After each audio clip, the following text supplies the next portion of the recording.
मैं doctor Surendra Singh, assistant professor, political science department, BSR government arts college Alwar.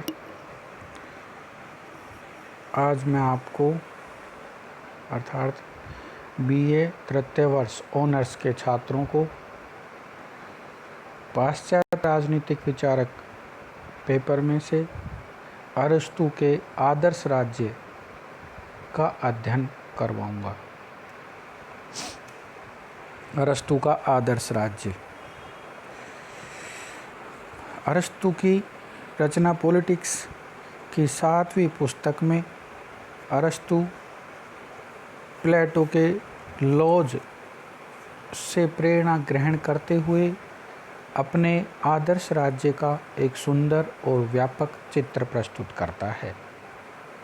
प्लेटो द्वारा Republic में प्रतिपादित आदर्श राज्य में एक दार्शनिक राजा राज्य करता है जिसकी शक्ति पर कोई प्रतिबंध नहीं है और जिसे जनता की स्वीकृति की भी आवश्यकता नहीं है। इस आदर्श राज्य की असंभावनाओं को समझकर स्वयं प्लेटो ने अपने दूसरे ग्रंथ लॉज में अंकित अपने उपादर्श राज्य में दार्शनिक शासन के स्थान पर कानून के शासन को प्रतिष्ठित करने की चेष्टा की है, किंतु ऐसा करते समय भी उनके मन और मस्तिष्क पर रिपब्लिक का आदर्श राज्य ही छाया रहता है और इस कारण कानून, शासन तथा जनमत को प्रतिष्ठित करने के लिए राज्य व्यवस्था में जो दूसरे महत्वपूर्ण परिवर्तन किए जाने चाहिए, प्लेटो वे परिवर्तन नहीं कर सका। इसका श्रेय उसके महान शिष्य अरस्तु को जाता है, जिसने अपने ग्रंथ पॉलिटिकस में न केवल कानून को उसके उचित स्थान पर प्रतिष्ठित कर दिया है, बल्कि राज्य के वास्तविक प्रशासन में अनुभव, रीति रिवाज और जनमत के महत्व को भी स्वीकार किया है।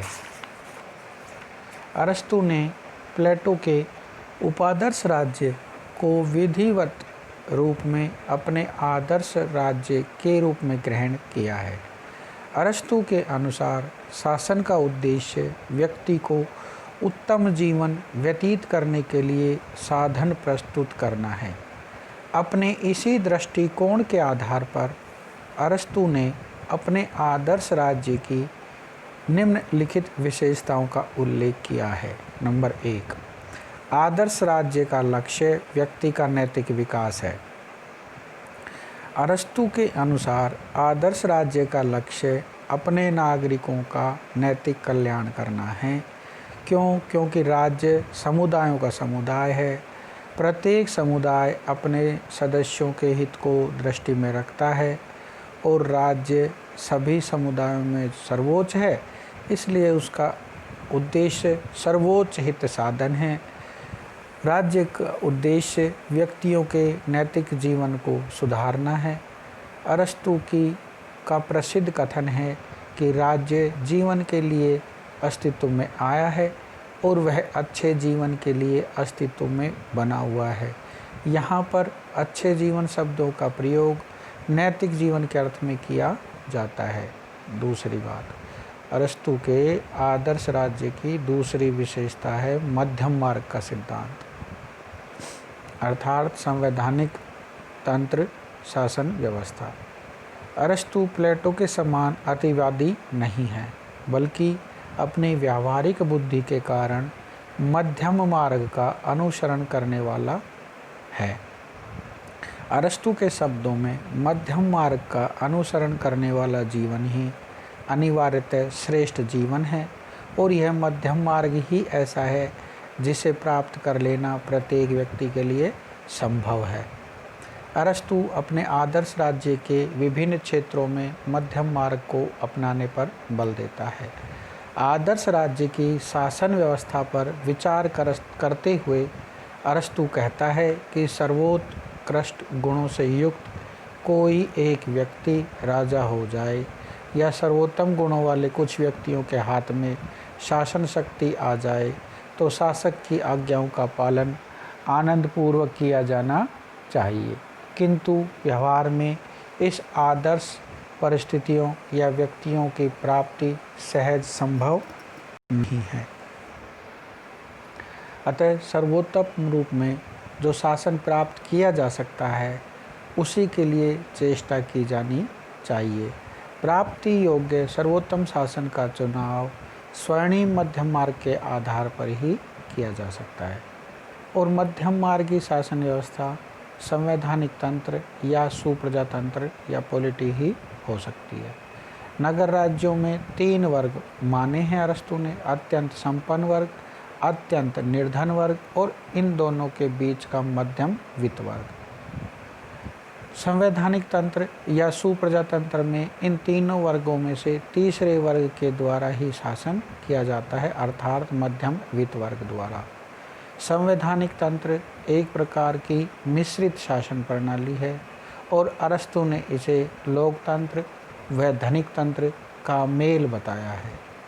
अरस्तु के अनुसार मध्यम वर्ग की प्रधानता रखने वाली शासन व्यवस्था सबसे अच्छी है।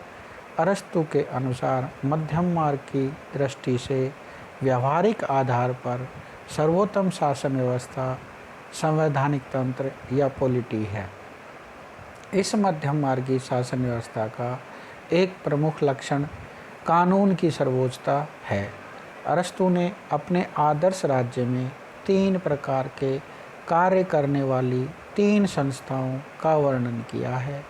शासन संबंधी विषयों पर विचार कर निर्णय करने के लिए असेंबली, सब नागरिक इसके सदस्य होते थे।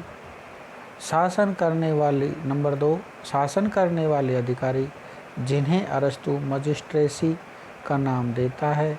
नंबर 3 न्यायालय और न्यायिक अधिकारी। इस प्रकार आधुनिक जो व्यवस्थापिका, कार्यपालिका और न्यायपालिका हैं, सरकार के 3 अंग, उन्हीं की कल्पना अरस्तु ने, यद्यपि नाम व्यवस्थापिका, कार्यपालिका, न्यायपालिका नहीं दिया, लेकिन उसने 3 अंग, 3 संस्थाएं बताई हैं। तीसरी विशेषता है विधि की सर्वोच्चता। अरस्तु के आदर्श राज्य की एक प्रमुख विशेषता विधि की सर्वोच्चता है।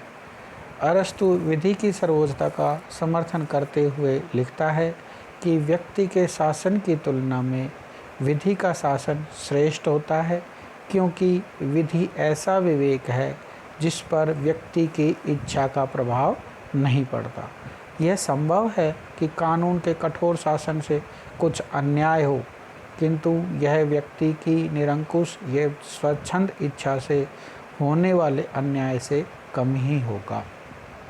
सेबाइन कहते हैं कि अरस्तु का आदर्श सदैव ही संवैधानिक शासन रहा है, निरंकुश राज्य नहीं, चाहे वह दार्शनिक राजा का निरंकुश राज्य ही क्यों ना हो। अरस्तु आरंभ से ही इस विचार का प्रतिपादन करता है कि श्रेष्ठ राज्य में अंतिम संप्रभु कानून ही होना चाहिए, कोई व्यक्ति नहीं। उसने इस बात को मानवीय दुर्बलता के प्रति रियायत के रूप में नहीं, बल्कि अच्छे शासन के अनिवार्य अंग के रूप में और इस प्रकार एक आदर्श राज्य के रूप में स्वीकार किया है। शासन तंत्र की चर्चा करते हुए अरस्तु मानते हैं कि यदि किसी समाज में ऐसा व्यक्ति मिल सके जिसके व्यक्तिगत गुण सर्वश्रेष्ठ और संपूर्ण समाज के सामूहिक गुणों से अधिक हों, उसे शासक बनाना अच्छा होगा, क्योंकि वह मनुष्यों में देवता है। परंतु बर्बर जातियों को छोड़कर अन्य राज्यों में ऐसे व्यक्ति का मिलना कठिन है। अतः वह सर्वशक्तिशाली सर्वश्रेष्ठ व्यक्तियों के निरंकुश शासन की अपेक्षा संवैधानिक या नियमों में बंधे हुए शासन को अच्छा समझता है। विधि के शासन का सबसे बड़ा गुण वह यह मानता है कि विधियां सबके साथ समान व्यवहार करती हैं, और जबकि व्यक्ति का शासन पक्षपातपूर्ण हो सकता है। जनसंख्या। चौथी विशेषता है जनसंख्या। अरस्तु के अनुसार आदर्श राज्य में जनसंख्या ना तो बहुत अधिक होनी चाहिए और ना ही बहुत कम। जनसंख्या अधिक होने पर कानून और व्यवस्था बनाए रखना कठिन हो जाएगा और जनसंख्या कम होने पर राज्य अपनी सभी आवश्यकताएं पूरी नहीं कर सकेगा। नागरिक कार्यों को उचित रीति से संपादित करने के लिए जरूरी है कि सब नागरिक एक दूसरे को व्यक्तिगत रूप से जानते हों। इसलिए उनकी अधिकतम संख्या उतनी ही होनी चाहिए जितनी राज्य की आवश्यकता पूरी कर उसे आत्मनिर्भर बनाने के लिए पर्याप्त हो। अरस्तु ने प्लेटो के समान आदर्श राज्य की जनसंख्या बिल्कुल निश्चित तो नहीं की है, किंतु यह नितांत स्पष्ट है कि कम जनसंख्या वाला नगर राज्य ही उसका आदर्श हो सकता है। प्रदेश, पांचवी विशेषता है प्रदेश।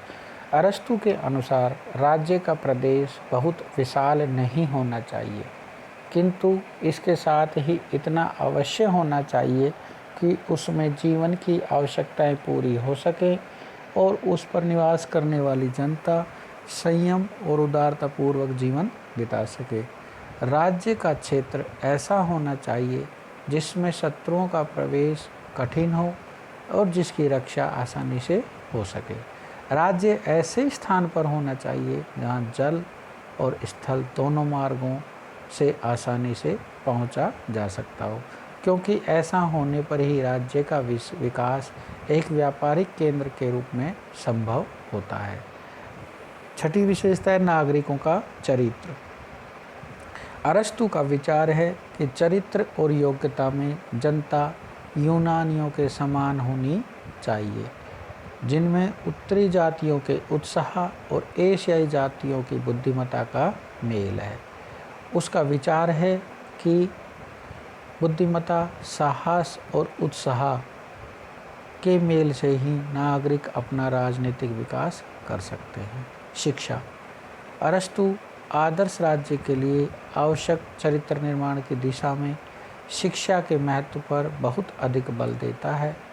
उसके लिए राज्य एक शिक्षण संस्था है और आदर्श राज्य की यह एक प्राथमिक आवश्यकता है कि सभी नागरिकों के लिए एक ही प्रकार की अनिवार्य तथा सार्वजनिक शिक्षा की व्यवस्था हो। राज्य की स्थिति। 8 नंबर विशेषता, नगर राज्य में बस्ती का स्थान इन बातों को ध्यान में रखते हुए चुना जाना चाहिए जहाँ सार्वजनिक स्वास्थ्य, राजनीतिक सुविधा और सैनिक आवश्यकताएं पूरी होती हो। नगर को बसाते समय सौंदर्य का भी ध्यान रखा जाना चाहिए। राज्य का प्रदेश 2 भागों में हो, एक तो विशेष बस्ती या नगर और दूसरा इसके चारों ओर का प्रदेश। बस्ती में पूजा गृह, पार्क, व्यायामशाला, बाजार, बंदरगाह, सार्वजनिक स्थान होने चाहिए। 9वीं विशेषता है राज्य में विभिन्न वर्ग। आदर्श राज्य के नागरिकों की प्रमुख आवश्यकताएं 6 हैं: भोजन, कला कौशल, हथियार, संपत्ति, सार्वजनिक देव पूजा तथा सार्वजनिक हित का निर्धारण। इन 6 कामों को पूरा करने के लिए राज्य में 6 वर्ग होने चाहिए: कृषक, शिल्पी, योद्धा, व्यापारी, पुरोहित और सार्वजनिक हित का निर्धारण करने वाले निर्णायक। इनमें से प्रथम 2 वर्गों को अरस्तु नागरिकता का स्तर प्रदान नहीं करता। वे राज्य में रहते हैं और राज्य के लिए काम करते हैं, किंतु राज्य के सदस्य नहीं होते। शेष वर्गों के संबंध में वह यह व्यवस्था करता है कि वर्गों के नागरिक युवावस्था में देश की रक्षा का कार्य करें, प्रौढ़ अवस्था में राज्य के शासन संबंधी विषयों का चिंतन करें तथा वृद्धावस्था में पुरोहितों का कार्य करें। प्लेटो एक व्यक्ति को संपूर्ण जीवन के लिए एक ही कार्य देना चाहता था। अरस्तु एक ही व्यक्ति को उसकी अवस्था के अनुसार 3 काम देता है। ये बात है। आर्थिक व्यवस्था, लास्ट पॉइंट है इसका, आर्थिक व्यवस्था। हाँ ठीक है। अरस्तु अपने आदर्श राज्य में 10वां पॉइंट है, किसी भी वर्ग के लिए संपत्ति के साम्यवाद का प्रतिपादन नहीं करता, किंतु वह यह मानता है कि संपत्ति का विषम वितरण राज्य के हित पर विपरीत प्रभाव डालता है। वह संपत्ति की विषमता को दूर करने के लिए 3 विकल्प देता है: भूसंपत्तिक व्यक्ति को, किंतु उसका उपयोग सामूहिक हो, भूमि, सब लोग इसका समान रूप से उपभोग कर सकें। संपत्ति सामूहिक हो पर इसका उपयोग व्यक्तिगत हो। संपत्ति सामूहिक हो और इसका उपयोग भी सामूहिक हो। अरस्तु इनमें से प्रथम विकल्प के रूप में पक्ष में भूमि को निजी और सामूहिक दो भागों में बांटा जाना चाहिए। प्रत्येक व्यक्ति के पास भूमि का टुकड़ा होगा जिस पर वह दासों की सहायता से कृषि का काम करेगा, लेकिन उत्पादन से प्राप्त लाभों का उपयोग सामूहिक रूप से किया जाएगा। उत्पादन व्यक्तिगत होने के कारण सभी व्यक्ति अधिकाधिक उत्पादन का प्रयत्न करेंगे। उपभोग सामूहिक होने के कारण समाज में समानता और भाईचारे के भाव को अपनाया जा सकेगा। 11वां पॉइंट है लास्ट, स्त्रियों का साम्यवाद नहीं। प्लेटो के ने जहाँ राज्य में संपत्ति के साथ स्त्रियों के साम्यवाद की व्यवस्था की है, वहीं अरस्तु ने संपत्ति के साम्यवाद को अस्वीकार करने के साथ साथ आदर्श राज्य में किसी भी वर्ग के लिए स्त्रियों के साम्यवाद की धारणा का प्रतिपादन नहीं किया है। अरस्तु के आदर्श राज्य की धारणा के अंतर्गत किसी भी रूप में नागरिकों के हितों और इच्छाओं की अवहेलना नहीं की गई है। नागरिक राज्य के प्रति कर्तव्यों का पालन करता हुआ अपने ध्येय की प्राप्ति करता है। अरस्तु के आदर्श राज्य में राज्य के श्रेष्ठ जीवन तथा व्यक्ति के श्रेष्ठ जीवन में कोई भेद नहीं है और इस दृष्टि से नितांत जरूरी है। थैंक्स।